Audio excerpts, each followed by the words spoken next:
Para sa akin, ang mga paghihirap sa buhay na ito ay hindi maihahambing sa napakagandang kalagayan na mapapasa atin balang araw. Maging ang buong nilikha ay sabik na naghihintay na ihayag ng Diyos ang mga anak niya. Sapagkat ang lahat ng nilikha ng Diyos ay hindi nakaabot sa layuning para sa kanila.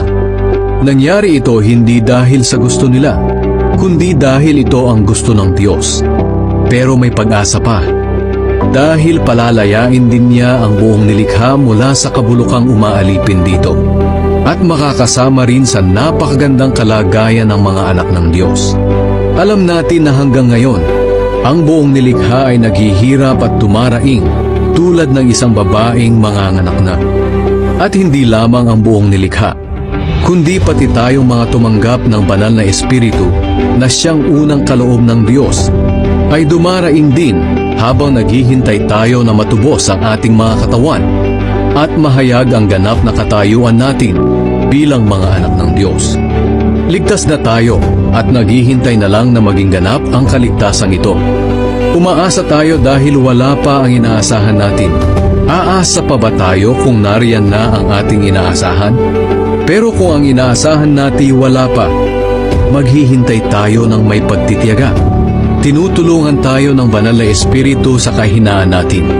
Hindi natin alam kung ano ang dapat nating ipanalangin. Kaya ang Espiritu na rin ang namamagitan sa Diyos para sa atin, sa pamamagitan ng mga daing na hindi natin kayang sabihin. At ang anumang nais sabihin ng banal na Espiritu ay alam ng Diyos na siyang sumisiyasat sa puso ng mga tao, sapagkat namamagitan ng banal na Espiritu para sa mga mananampalataya kung ano ang ayon sa kalooban ng Diyos.